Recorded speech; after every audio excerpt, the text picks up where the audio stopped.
Bonsoir, bonjour à toutes et à tous, selon l'heure à laquelle vous me suivez de partout dans le monde, en Afrique, en Asie, en Amérique, en Océanique et en Europe. Que Dieu vous bénisse. Nous sommes toujours dans notre thème que nous parlons, c'est que nous sommes en train de partager sur le Saint-Esprit et ses avantages.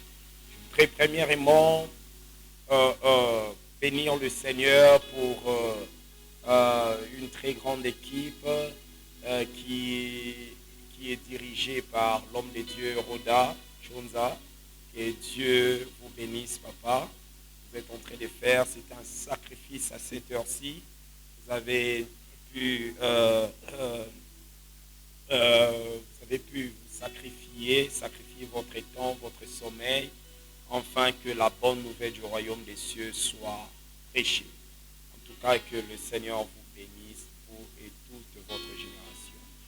Et que le Seigneur bénisse tout chacun qui se sacrifie en ces moments, en train de nous suivre, qui ont refusé à la fatigue de leur chair. Ils veulent réellement écouter, ainsi parle le Saint-Esprit ce soir, et connaître plus encore sur la personne du Saint-Esprit. Je voudrais aussi remercier l'homme de Dieu, le bishop Eric Ilunga. C'est lui qui est l'initiateur de cette émission. Que Dieu vous bénisse. Il dit Losambe Futaka. Losambe Futaka. Que Dieu vous bénisse. Alors, nous allons sans plus tarder, nous allons passer directement dans notre sujet de cet après-midi ou de ce soir. Amen. Avant tout, j'aimerais bien que nous puissions prier. J'aimerais bien que quelqu'un dise à Dieu, cher Saint-Esprit de Dieu, parle-moi. Seul toi qui parles plus mieux que les hommes. Un jour, les scribes ont envoyé, le pharisien a envoyé les gens. Ils ont envoyé les gens pour aller arrêter Jésus. Mais ces soldats, après avoir eu une rencontre avec le Seigneur les a parlé. Lorsqu'ils sont rentrés, on les a dit, où est l'homme? C'est lui dont nous vous avons envoyé de l'arrêter. Ces gens n'ont pas répondu que nous n'avons pas arrêté, mais ils ont répondu, personne n'a jamais parlé comme cet homme. Et lorsque le Seigneur parle, l'accomplissement est plus que l'évidence. Lorsqu'il parle, les choses qui n'existaient pas viennent à l'existence. C'est ainsi que la Bible dit dans les livres de Jean, chapitre 1er, le verset 1er jusqu'au 2e, qu'au commencement était la parole était avec Dieu, et la parole était Dieu. Toutes choses ont été créées par le pouvoir de la parole. La parole de ce soir créera une nouvelle nature en toi, une nouvelle nature en moi. Voilà pourquoi j'aimerais bien que nous puissions prendre un moment de parler au Seigneur. Et lui dire, Seigneur, nous voulons écouter ta parole. Nous voulons t'écouter. Que lorsque nous allons t'écouter, que cette parole crée une nouvelle nature en nous. Prions au nom de Jésus-Christ. Père, maintenant nous prions dans le nom de Jésus-Christ de Nazareth. Par le Saint-Esprit, Père, parle-nous. Que cette parole soit réellement esprit et vie, et que cela nous vivifie réellement. Et cela nous conduit dans toute la vérité. Que cela nous réveille encore. Cela révèle encore la nature du Saint-Esprit en nous. Nous te prions, donne-nous les cœurs spirituels, les oreilles spirituelles, afin que nous puissions t'entendre et que cela crée et transforme nos vies au nom puissant et majestueux de notre seul Sauveur et Seigneur Jésus-Christ de Nazareth, comme nous t'avons ainsi prié. Amen. Amen. Que Dieu vous bénisse. Et sans plus tarder, nous allons aller rapidement dans notre lecture. Nous allons prendre dans les livres de Jean chapitre 16. Jean chapitre 16 à partir du verset 6 jusqu'au 8e. Amen.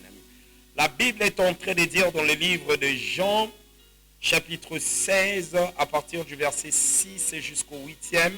Mais j'aimerais bien prendre déjà le 5e verset. La Bible est en train de dire, Maintenant, selon ma version Semeur, il est en train de dire, maintenant je vais auprès de celui qui m'a envoyé et aucun de vous ne me demande où je vais. Mais à cause de ce que je vous ai dit, la tristesse a envahi votre cœur. La tristesse envahit, vous envahit. Pourtant, c'est la vérité que je vais vous dire. Il vaut mieux pour moi que je m'en aille. En effet, si je ne m'en vais pas, le défenseur ne viendra pas à vous. Mais si je m'en vais, alors je vous l'enverrai. Et quand il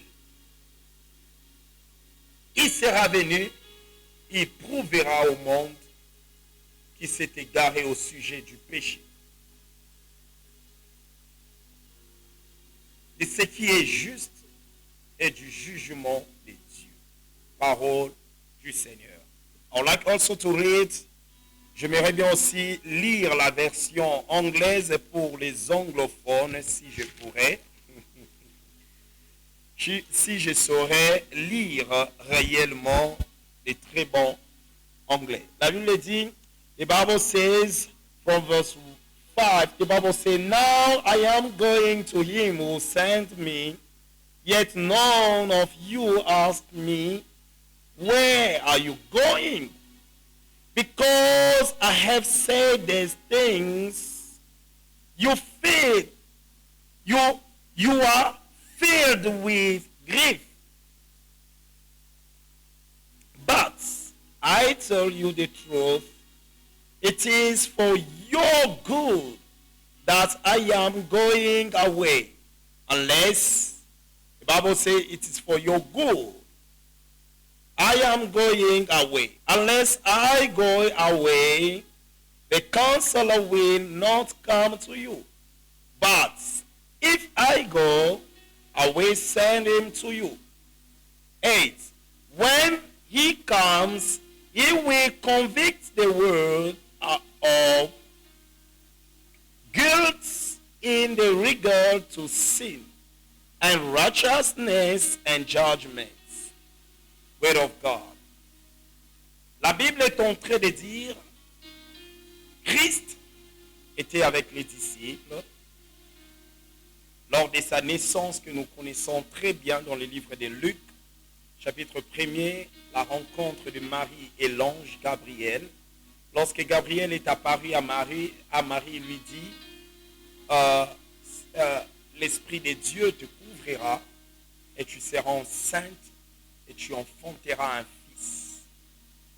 Et il sera appelé au nom de Jésus-Christ. Il sera appelé le Fils du Très-Haut, le Fils de Dieu. Et lorsque Marie était enceinte, et sa rencontre avec Élisabeth, en ce moment-là, Élisabeth aussi était enceinte et Jean-Baptiste est prophète. C'est-à-dire Jésus et Jean-Baptiste étaient des cousins. Et pendant ces temps, Joseph, qui était fiancé de Marie,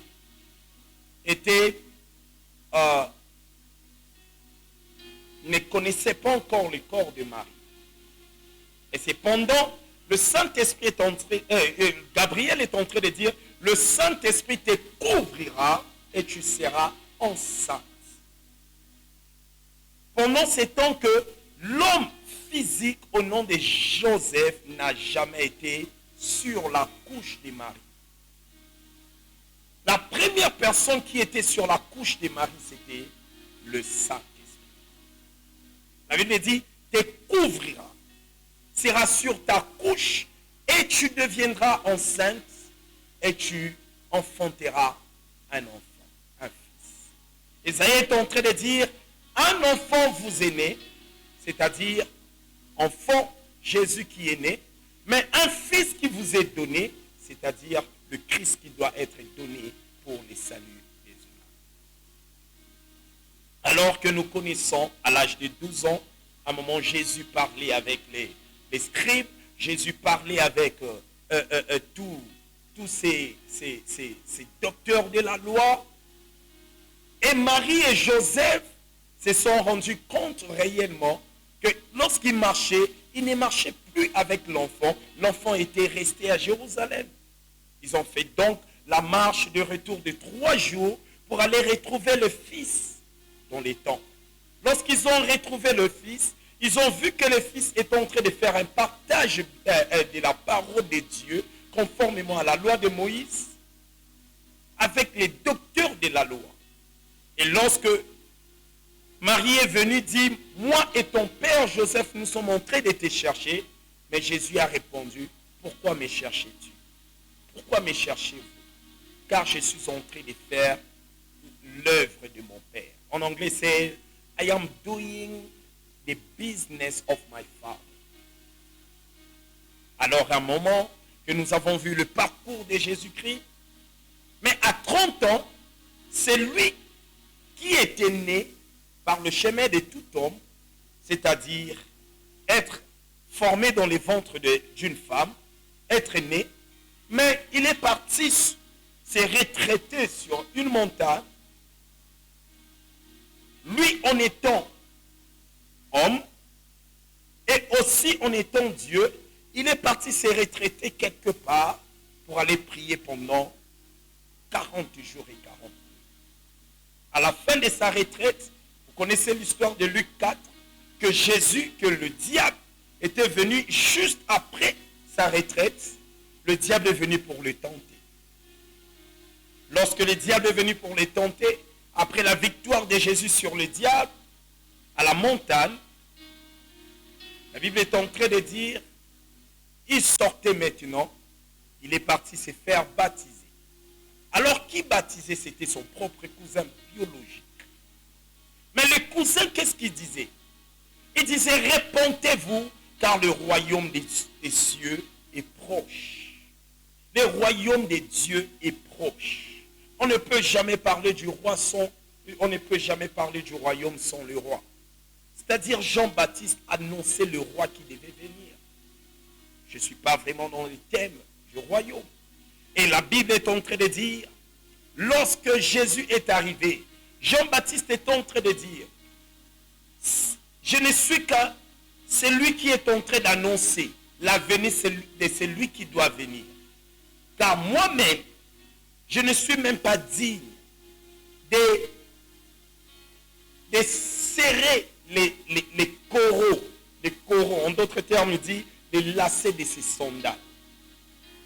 Et lorsqu'il a vu Jésus venir pour entrer dans l'eau, Jean a voulu refuser. Il dit, je ne peux pas le faire car tu es, je ne suis même pas digne de toucher même les coraux de tes sandales. Mais Jésus est en train de dire, laissons faire cela pour accomplir les Écritures. Après son baptême, la Bible est en train de dire, le Saint-Esprit est venu sur lui sous forme d'une colombe. Écoutez, le Saint-Esprit de Dieu n'est pas une colombe. Le Saint-Esprit prend la forme d'une colombe, mais il n'est pas une colombe. L'église de Jésus, l'église de Dieu, arrêtons de limiter le Saint-Esprit dans la forme d'une colombe, car le Saint-Esprit n'est pas une colombe, le Saint-Esprit de Dieu est une personne réelle. Et la Bible est en train de dire, lorsque une colombe est reposée sur lui, la voix se fit entendre. Ceux qui aiment la Trinité, c'était la représentation de ces témoignages trinitaires. Le Fils a été présenté, le Saint-Esprit était descendu et le Père avait témoigné.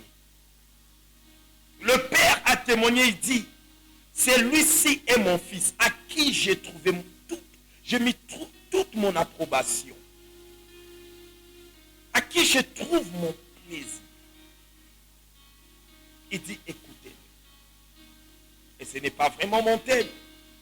Et dans l'introduction, Jésus, après avoir été baptisé, il a commencé maintenant le ministère. Jésus-Christ a commencé son ministère à l'âge physique ou l'âge biologique de 30 ans. Car un Dieu ne peut jamais avoir un âge biologique. Mais dans la chair, il avait commencé son ministère à l'âge de 30 ans. Et lorsqu'il a commencé son ministère, selon les deux évangiles, nous montrent qu'il avait fait sa rencontre avec Pierre. La toute première personne qu'il a rencontrée, Matthieu nous parle d'André et un autre disciple, car André était le disciple de Jean-Baptiste. Mais Jean et Luc est en train de nous montrer comment une autre rencontre forme des rencontres de Jésus et Pierre. André qui était le grand frère de Pierre, Jésus a appelé André et il a appelé Pierre. Il dit, je ferai de toi un pêcheur d'hommes. Il a appelé tous les disciples que nous pouvons. Comme ce n'est pas vraiment le thème que je dois développer, permettez-moi de faire mon introduction ainsi. Il a appelé les autres, venez. Les autres ne venaient pas car c'est lui seul qui appelait. Il a vu Matthieu qui était un collecteur d'impôts. Il a vu un Pierre et son frère étaient des pêcheurs de poissons. Il a vu Jacques et son frère Jean, les pêcheurs de poissons, travaillant dans l'entreprise de leur père. Il a vu Philippe et il a vu Nathanaël qui était juste un juif qui respectait la loi de Moïse. Il a vu Thomas, je ne sais pas par quelle occasion.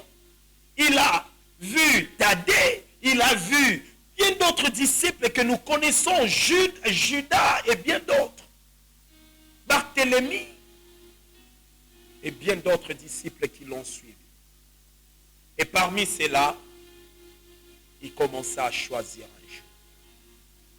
Il a choisi celui-ci, il a choisi.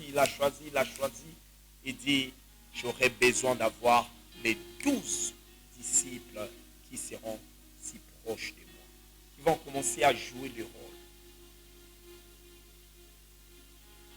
Et alors, lorsqu'il commençait son ministère, les 12 disciples qui jouaient un rôle majeur dans le ministère terrestre de Jésus-Christ, dans sa mission terrestre, y compris même celui qui allait le trahir, car il était le caissier qui gérait l'argent du ministère. Mais après trois ans et demi de leur marche, c'est alors que nous venons maintenant se retrouver sur ces passages de Jean 16, à partir du 6e verset jusqu'à 8. Il dit, parce que je vous ai dit ces choses, c'est ainsi que vous êtes attristés. Quel choc! Pierre pouvait dire, tu m'as vu là en train de faire ma pêche. Tu m'as vu que j'avais ma propre entreprise. Si tu savais que c'était justement pour une petite durée, tu allais me laisser continuer avec mes business. Je t'ai même demandé un jour, nous avons tout laissé, nos entreprises, nos familles. Qu'est-ce que nous allons gagner? Tu nous as rassuré, c'est sur terre, nous aurons les centiples et dans les cieux, la vie éternelle. Mais maintenant, pendant seulement 3 ans et demi, tu nous dis réellement que il vous est avantagé que je m'en aille.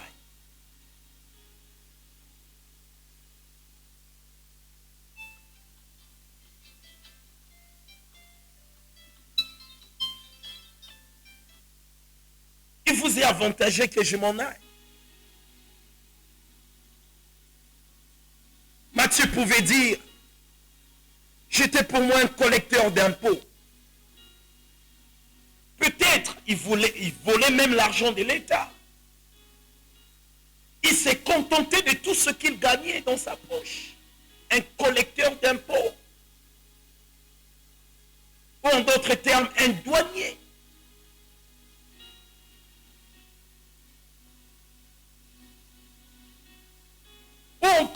en d'autres termes, un collecteur des taxes. Mais tu m'as vu dans mon bureau. Tu es venu me dire réellement, suivez-moi. C'est maintenant que tu me parles dans Jean 16 qu'il me faut que je m'en aille. Quel avantage dont tu nous parles? Si c'était le cas, tu allais nous laisser. Chacun dans son entreprise, chacun dans ses occupations. Mais justement, le 3 ans et demi, on croyait que c'était quelque chose qui pouvait être de là, d'une grande durée, d'une longue durée. Que dirons-nous alors devant ces scribes dont nous avons même osé doser la voix envers eux? Que dirons-nous quand nous étions derrière vous, lorsque nous étions derrière vous, lorsque ta présence était notre assurance, notre défense. Lorsqu'on ne pouvait rien, tu étais notre consolation. Souviens-toi dans la barque, lorsqu'on commençait à se noyer, c'est toi qu'on avait réveillé et que tu avais dit au vent de ces terres, aux vagues de ces terres. Pierre pouvait dire, souviens-toi en ces jours-là lorsque tu m'as appelé de marcher sur les eaux. Si ce n'était pas toi, je n'allais même pas connaître cette expérience. Philippe allait dire, n'est-ce pas, c'est toi qui m'as appris comment gérer le social, faire nourrir les gens avec compassion. Thomas allait dire, n'est-ce pas, c'est toi qui as brisé mon incrédulité et qui a construit la foi en moi. Nathanaël pouvait dire, moi-même, et que dirais-je moi qui ne croyais même pas que quelque chose de bon pouvait sortir de Nazareth. Mais maintenant, je suis convaincu que quelque chose de bon est sorti de Nazareth. Philippe pouvait dire, que dirais-je moi aux gens dont j'ai dit, celui dont Moïse et les prophètes ont parlé, c'est lui que nous avons trouvé. Nous avons trouvé les consolateurs. Nous avons trouvé notre défenseur. Maintenant que tu nous dis, il est temps que je m'en aille. Et Jésus a répondu, ne pleurez pas. Ne soyez pas attristés. Car il vous est avantagé que je m'en aille. Parce que si je ne m'en vais pas, le consolateur ne viendra pas. Quelqu'un peut dire avec moi, le consolateur ne viendra pas. Mais si je m'en aille, je prierai au Père de vous envoyer un autre consolateur. Lorsque Jésus parlait d'un autre, c'est-à-dire lui-même, il était un consolateur pour les disciples. Pendant il parlait de son absence personne qui pouvait les consoler. Voilà pourquoi je dois envoyer un autre consolateur. Il dit, il vous est avantagé. L'avantage est de votre côté. Mon départ, c'est votre avantage. Si Jésus ne partait pas, Pierre n'allait pas découvrir les capacités qui étaient en lui. Si Jésus ne partait pas encore, Pierre allait toujours rester un poseur de questions. Jésus, comment est-ce que tu as fait pour réveiller la fille de Jaïrus de 12 ans pour lui dire Talita Koumi? Et la fille s'était levée. Il pouvait toujours demander comment tu as fait pour délivrer ces jeunes garçons de ses papas, de cet esprit, et que tu nous as même dit, ce genre d'esprit sort que par des jeûnes et prières.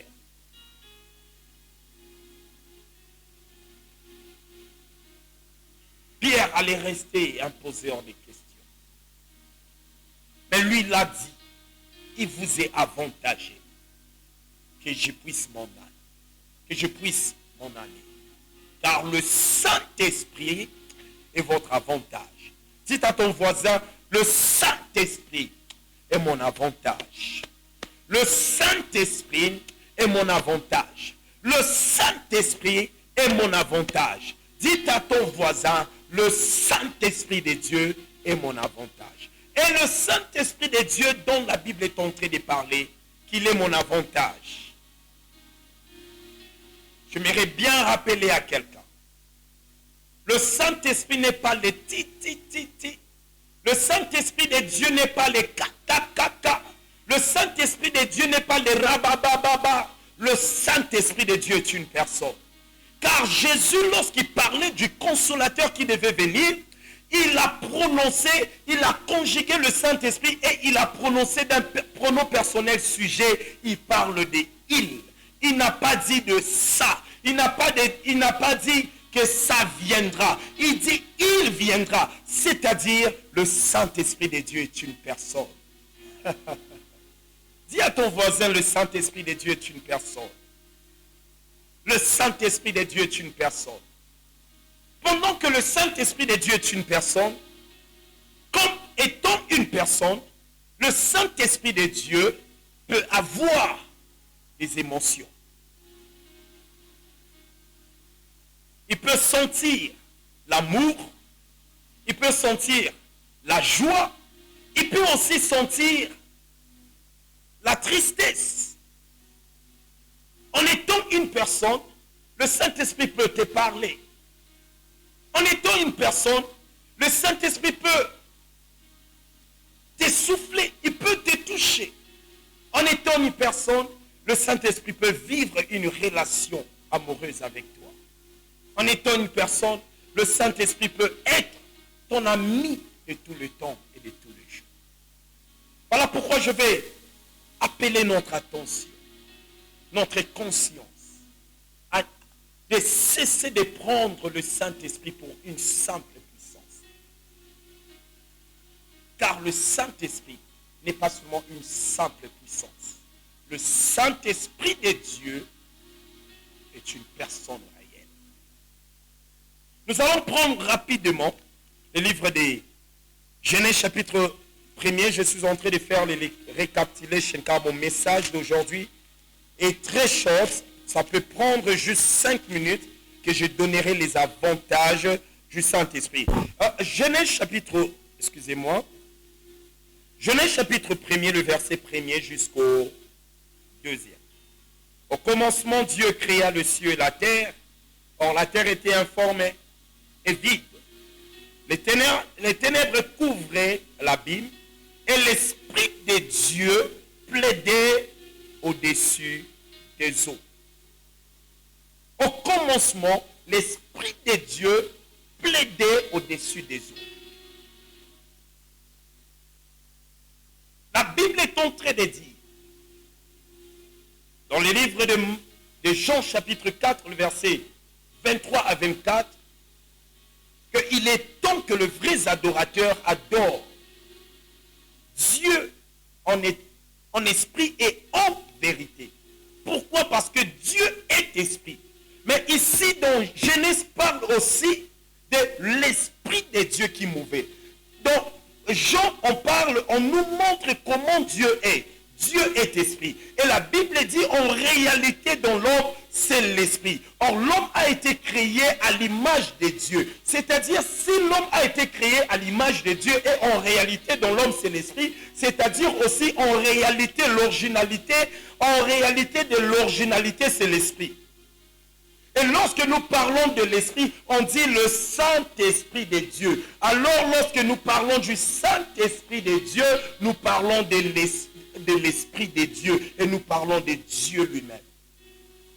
Et Genèse chapitre 2, le verset 7, la Bible dit, puis Dieu forma l'homme de la poussière de la terre, il souffla sur ses narines, et l'homme devient un être vivant. Et Jean chapitre 20, le verset 21 à 23, la Bible dit, après avoir dit cela, il leur dit que la paix soit avec vous. Ce que j'avais expliqué hier, toute rencontre que tu peux faire avec le Seigneur, la première des choses que Dieu te donnera, que Jésus t'accordera, c'est sa paix, car il est le prince de la paix. Il n'y a aucune rencontre avec Jésus que tu restes avec tes troubles. Toute personne qui a rencontré Jésus dans sa vie, la première des choses que tu dois recevoir en toi, c'est la paix. Même dans ta prière, après avoir prié, si vous ne sentez pas la paix en vous, Si vous ne vivez pas la paix en vous, mon frère, ma soeur, répare encore dans la prière parce que tu n'as pas encore rencontré Dieu. Parce que chaque exaucement de la prière est précédé toujours par la paix. La paix est le langage suprême de l'exaucement de ta prière. C'est ainsi que lorsque Jésus apparut aux disciples, la première des choses leur a dit, il dit que la paix soit avec eux. En étant un serviteur de Dieu, je vais communiquer la paix. La Bible dit, là on va vous recevoir par vous qui m'avez reçu, par le moyen de cette vidéo, par le moyen de ces live broadcasts. Je vais déclarer. La Bible est en train de dire, là on va vous recevoir si vous trouvez les enfants de la paix. Que votre paix leur soit partage. Par le moyen de la vidéo, je vais communiquer maintenant la paix. Je communique la paix dans la vie de quiconque est en train de me suivre. Dans ta vie de me suivre maintenant, recevez la paix de Jésus-Christ. Et après avoir dit cela, il souffla sur eux. Il dit, recevez le Saint-Esprit. Le Saint-Esprit que lui l'a donné, ce n'était pas le Saint-Esprit puissance. C'était le Saint-Esprit vie, parce que lorsqu'on parle du souffle, on parle du souffle de vie. Le souffle de vie que Dieu, dans Genèse chapitre 2, le verset 7, qu'il avait soufflé sur un homme mort, c'est-à-dire le simple statut qui a été formé de la poussière de la terre. Or, Romains 6, 23 est en train de dire, le salaire du péché, c'est la mort. C'est-à-dire, en dehors de Christ, nous sommes dans notre mort. Or, avant la mort et la résurrection de Jésus-Christ, avant la mort de Jésus, son enterrement et sa résurrection, aucun de ses disciples a été sauvé. Car il n'y a pas le salut sans la mort de Jésus et sa résurrection. Et lorsqu'il est ressuscité, il communiqua maintenant la vie éternelle aux disciples. Il leur a dit, recevez le Saint-Esprit. Le Saint-Esprit qu'il a parlé, c'était le Saint-Esprit vie. D'un corps, d'un Pierre, d'un Jean, d'un Matthieu qui était d'abord mort dans ses péchés, c'est-à-dire dans la nature adamique, dans la condition adamique. Mais Jésus a donné la vie. Il dit, recevez le Saint-Esprit. C'est-à-dire, recevez la vie de Dieu. Or, Dieu est éternel. Il disait, recevez la vie éternelle. Mais après cela, dans Actes des Apôtres, chapitre 1er, le verset 7, il dit, ce n'est pas à vous de connaître les temps. Il dit, mais vous devez rester ici jusqu'à ce que vous serez revêtis, vous serez remplis d'une puissance, et il a surnommé le nom de la puissance, il dit le Saint-Esprit. Là maintenant, il parle du Saint-Esprit puissance, car en Dieu, on doit trouver la vie et la puissance. Et dans Jean 16, il dit, le Saint-Esprit est votre avantage. À cause de temps, je vais donner juste quelques avantages du Saint-Esprit. Après, je vais clôturer sur ma note que j'ai écrit aussi le 9 bénéfices du Saint-Esprit. Je vais donner le verset biblique que nous allons lire à la maison à cause du temps. Amen. La Bible est en train de dire, lisez avec moi, toujours Jean 16. Excusez-moi de vous amener dans Genèse et ramener encore Jean 16. Jean chapitre 16, le verset 6 à... Maintenant là, on va descendre 9. On quitte 8, on descend à 9. En 9, il dit, au sujet du péché, parce qu'ils ne croient pas en moi. Au sujet de ce qui est juste, parce que je m'en vais auprès du Père et que vous ne me verrez plus, et au sujet du jugement, parce que le dominateur de ce monde est déjà condamné. Je vais 12, il dit, j'ai encore beaucoup de choses à vous dire, mais elles sont encore trop lourdes à porter pour vous. Mais quand l'esprit de la vérité sera venu, il, c'est-à-dire une personne, vous conduira dans toute la vérité. Vous conduira dans la vérité entière. Il dit car il, c'est-à-dire la personne du Saint-Esprit. Dites à votre voisin, le Saint-Esprit de Dieu est une personne. Le Saint-Esprit de Dieu est une personne. Et ici, Jésus est en train de présenter le Saint-Esprit en étant un pasteur qui doit conduire réellement son peuple ou sa famille dans toute la vérité. Écoutez, seul Christ qui a établi les 5 ministères ici sur terre, mais c'est le Saint-Esprit qui est en train d'agir et d'opérer dans les 5 ministères. Il est le pasteur par excellence. Pourquoi? Parce qu'il nous conduit dans toute la vérité, car le travail d'un pasteur, c'est de paître les brebis et de les conduire dans toute la droiture. Il est l'évangéliste par excellence, parce qu'il convaincra le monde à ce qui concerne le péché pour les apporter le salut, car la Bible dit, il convaincra le monde à ce qui concerne le péché. Il est l'apôtre par excellence, parce qu'il est en train de bâtir en nous un temple saint pour l'Éternel, pour le Père, et aussi il est envoyé par le Père. Car un apôtre, c'est un envoyé, et son travail aussi c'est de bâtir.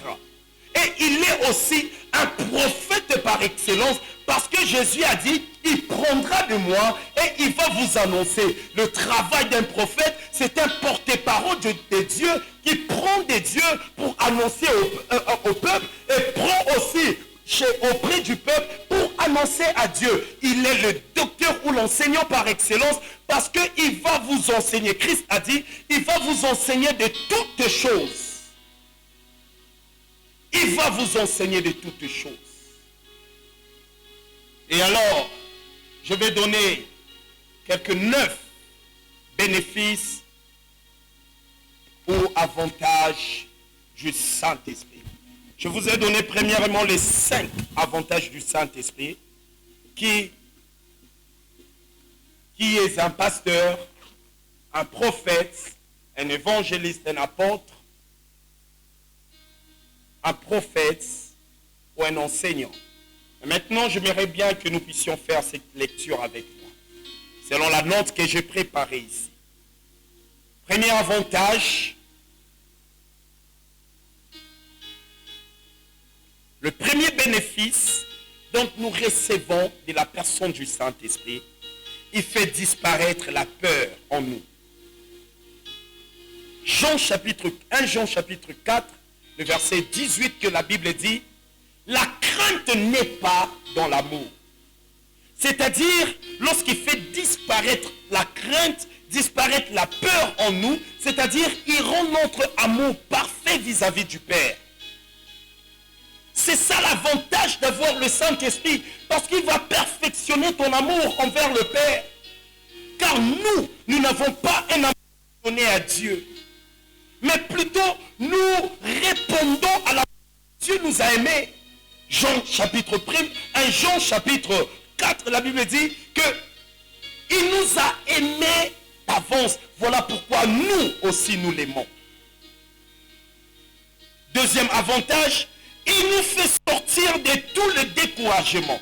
Le Saint-Esprit de Dieu, c'est-à-dire Dieu lui-même, est en train de dire à Josué, prends courage, car mon serviteur Moïse est mort. Prends courage et tout lieu foulera les plantes de tes pieds, je te donnerai en possession. Et dans Philippiens 4, il est en train de dire, réjouissez-vous toujours, réjouissez-vous dans les Seigneurs. C'est lui qui est dans la joie tout le temps. Il ne peut jamais se décourager. Car lorsque vous avez le Saint-Esprit, il te fera sortir de tout le découragement de la vie. Plusieurs personnes sont en train de se suicider parce qu'ils n'ont pas la personne du Saint-Esprit. Ils n'ont pas cette meilleure personne, meilleur ami, fidèle ami, ce que nous appelons le Saint-Esprit. Et le troisième avantage, il guérit nos blessures. Il guérit nos blessures. Là, il est en train de dire, et la joie de l'Éternel, qui dépasse toute connaissance, c'est-à-dire quelqu'un qui est déjà vexé, blessé par les gens de ce monde, blessé par le coup de la vie. Mais lorsque le Saint-Esprit est là, il guérit tes plaies, il te donne la force, il guérit tes plaies. Il ne guérit pas seulement les plaies, mais il efface même les cicatrices. Qui peut le faire? C'est seulement le Saint-Esprit, la merveilleuse personne. Quatrièmement, il nous rend capables d'attendre la bonne personne grâce à sa patience. Là, j'aimerais bien parler aux jeunes sœurs, aux jeunes frères qui ne sont pas patients dans la vie.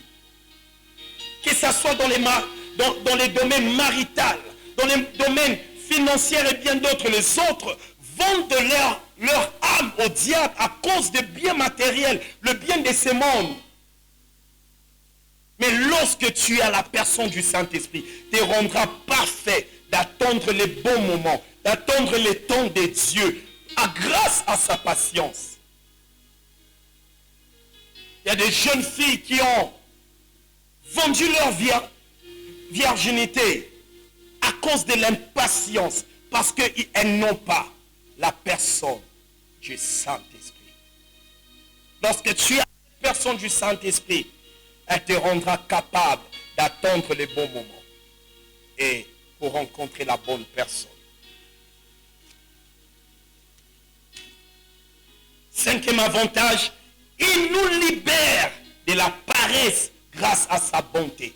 Lorsque vous savez quelqu'un qui a le Saint-Esprit, tu n'auras plus la paresse spirituelle. Il y a des gens qui n'arrivent même pas à prier, ne fût-ce qu'une heure seulement.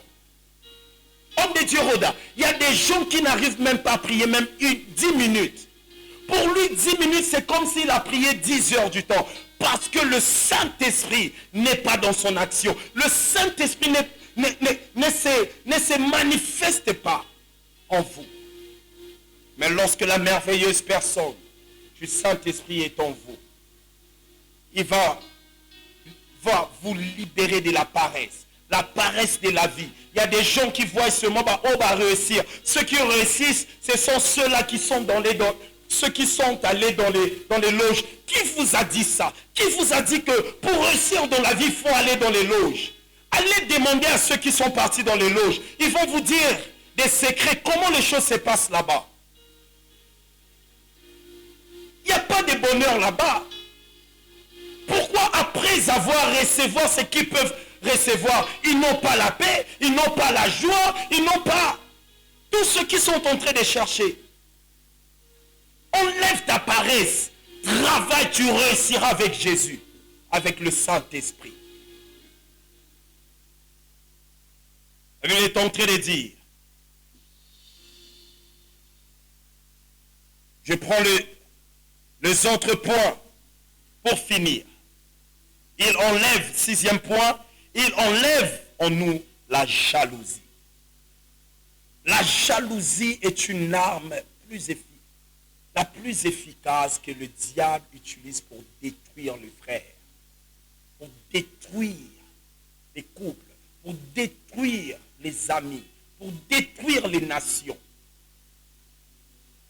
Lorsque vous devenez jaloux, vous devenez idole.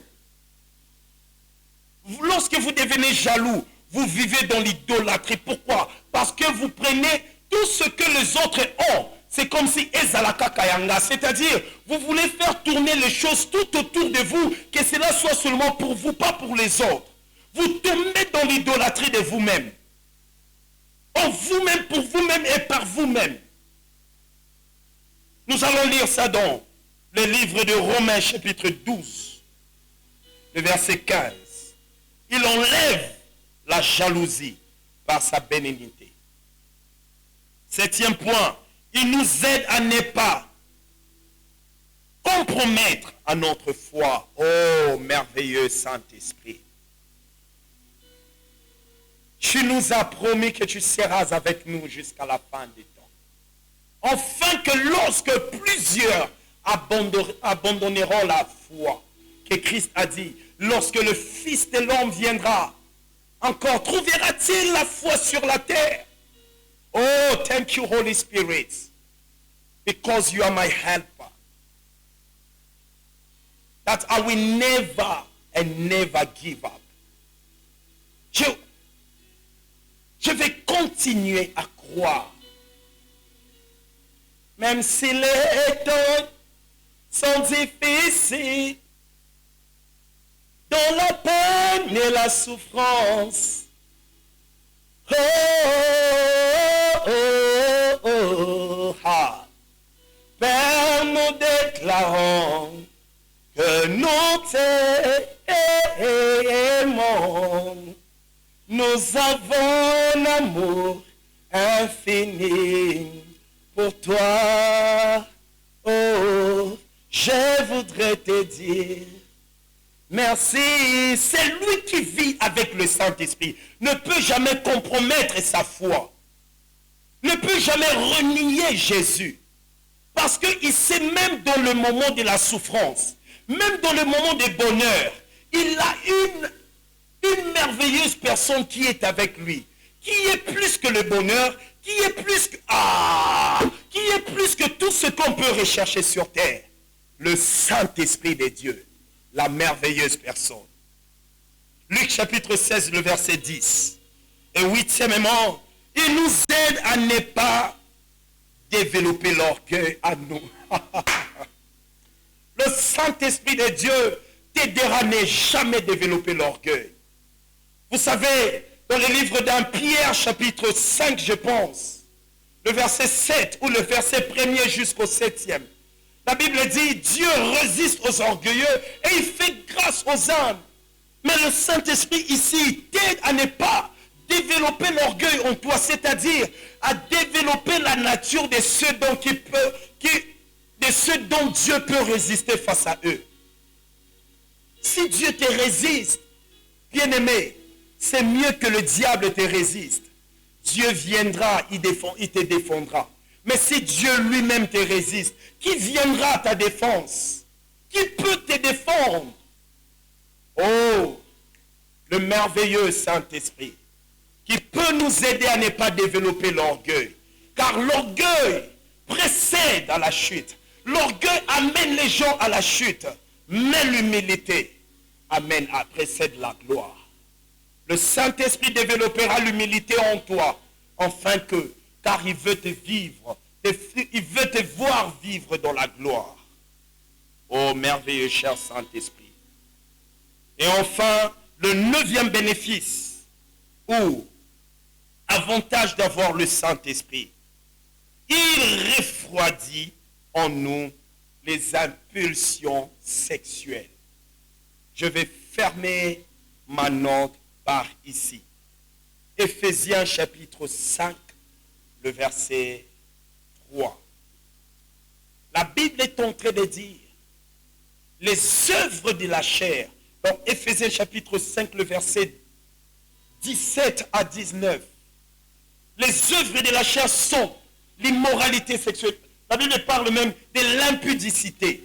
En anglais, on dit the sexual immorality, la débauche et bien d'autres ces choses. Mais lorsque le Saint-Esprit est, il refroidit ces impulsions sexuelles. Lorsque tu veux tomber dans l'impudicité, tu veux tomber dans l'adultère, dans la débauche, le Saint-Esprit, le meilleur ami, Il vient là, il refroidit. Grâce à sa bonté, grâce à son amour, il refroidit les impulsions sexuelles. Bien-aimé, il y a la personne du Saint-Esprit que tu dois avoir une relation personnelle avec lui. Il y a une merveilleuse personne, c'est la personne du Saint-Esprit. Peut-être tu es en train de me suivre. Tu diras, évangéliste Christian, je suis un peu étranger par tout ce que tu es en train de dire maintenant. Que dois-je faire pour vivre cette personne dont tu es en train de parler? Et il est en train de dire dans le livre de Jean, chapitre 3, le verset 16. Et il est en train de dire, Dieu a tant aimé les mondes, il a donné son Fils unique Jésus-Christ. Afin que quiconque croit en lui ne périsse point, mais qu'il ait la vie éternelle. Dieu a disposé la vie éternelle dans son Fils parce qu'il ne veut pas que tu puisses mourir. Il ne veut pas que tu puisses périr. Voilà pourquoi il a disposé cette vie en son Fils Jésus-Christ. Paul est en train de dire dans Romains 6, 23, il dit le salaire de ton péché, de mon péché, c'est la mort. Mais le don gratuit de Dieu, c'est la vie éternelle en Christ et Jésus. Si tu es prêt de recevoir ces dons gratuits de Dieu, que Dieu te présente aujourd'hui, par le moyen de ces messages, là où tu es, tu peux seulement mettre ta main droite sur la poitrine et ta main gauche, tu élèves ta main gauche. Peut-être tu es en train de te demander comment ferais-je moi. Écoute Romains chapitre 10, le verset 9, la Bible est en train de dire, si tu crois de tout ton cœur que Jésus-Christ est Seigneur et que tu confesses de ta bouche que Dieu l'a ressuscité d'entre les morts, tu es sauvé. Si tu es là, tu veux faire cette prière avec moi, de croire et de confesser, tu peux répéter après moi.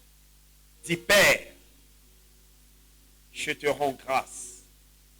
Je te remercie de m'avoir donné ton Fils unique Jésus-Christ, de mourir à la croix à cause de mes péchés. Aujourd'hui, Jésus, je prends la décision de te donner toute ma vie et de te recevoir dans ma vie en étant sauveur de mon âme. Viens sauver mon âme en étant Seigneur de toute ma vie. Viens et dirige toute ma vie. Je m'abandonne à toi. Conduis-moi. Dirige-moi. Pardonne tous mes péchés. Lave-moi par ton sang précieux. Et donne-moi le Saint-Esprit. Il marchera avec moi. Le Saint-Esprit de Dieu qui me conduira.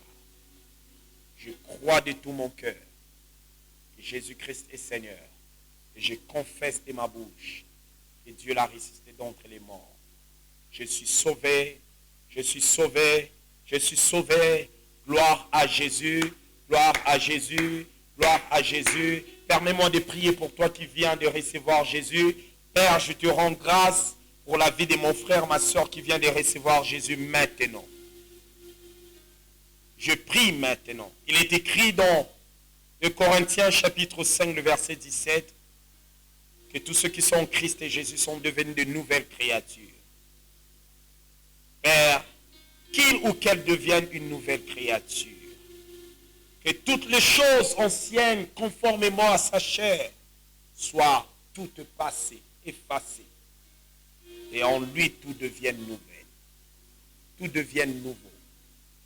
Au nom de Jésus-Christ. Inscris son nom dans ton livre de vie. Et si l'enlèvement pourra peut-être avoir lieu ce soir, cette nuit, que mon frère, ma soeur, monte avec nous. Au nom de Jésus-Christ. Amen. Maintenant, je vais prier pour toi que tu reçoives le Saint-Esprit. Il est dit, vous recevez le Saint-Esprit et vous serez mes témoins. Il est impossible d'être les témoins de Dieu sans avoir reçu le Saint-Esprit. Père, je prie dans le nom de Jésus-Christ. Pour mon frère et ma soeur qui est en train de me suivre maintenant, qui n'a jamais reçu le Saint-Esprit en lui. Seigneur, répands ton esprit. Que Joël 2, 28 s'accomplisse maintenant dans sa vie.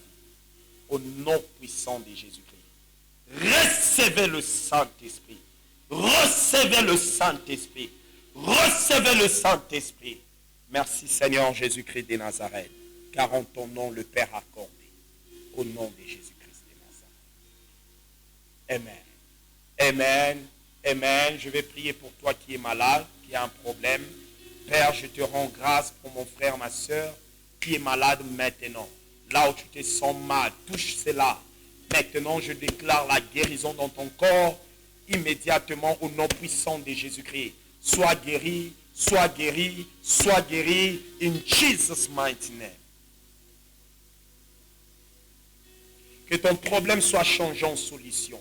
Ton opposition, tout ce qui s'oppose à toi soit transformé en soumission. Au nom puissant de Jésus-Christ de Nazareth, tes combats deviennent tes victoires. Au nom de Jésus-Christ de Nazareth, tes limitations deviennent des lieux dont tu vas posséder. Des lieux dont Dieu donne en possession même jusqu'à ta descendance. Au nom de Jésus-Christ de Nazareth. Père, je te glorifie pour les avantages du Saint-Esprit et pour le bénéfice du Saint-Esprit. Au nom de Jésus-Christ de Nazareth, comme nous t'avons ainsi prié. Merci Seigneur Jésus-Christ de Nazareth. Amen. Amen. Gloire soit rendue à Jésus. Merci pour votre patience de nous suivre du début jusqu'à la fin. Nous vous remercions. Je voudrais réellement remercier le Saint-Esprit qui nous a conduits et aussi lancer mes coups de chapeau aux réalisateurs, monteurs et ingénieurs de son, de lumière et tout. La personne du Saint-Esprit. J'allais parler plutôt de l'homme de Dieu Rhoda. Le fait de dire, excusez-moi, le fait de dire le Saint-Esprit, c'est la personne de l'homme de Dieu Rhoda Chunza. C'est quelqu'un qui a un cœur en or. Si vous avez des gens comme ça dans la société, même 5, en tout cas, Sodome et Gomorrhe n'existera jamais. Que Dieu lui bénisse toute sa famille, sa future femme et ses futurs enfants, même jusqu'à ses descendants, au nom de Jésus-Christ. Vous avez été si nombreux de nous suivre partout dans le monde, en Afrique, en Amérique, en Asie, en Océanie, en Europe. Que Dieu vous bénisse. Nous vous donnons rendez-vous au prochain numéro. Nous bénissons Jésus pour la vision de l'homme de Dieu, le bishop Eric Ilunga. Merci pour cette marque de confiance. Nous vous aimons tellement. Merci de nous avoir suivis. Nous vous donnons rendez-vous au prochain numéro.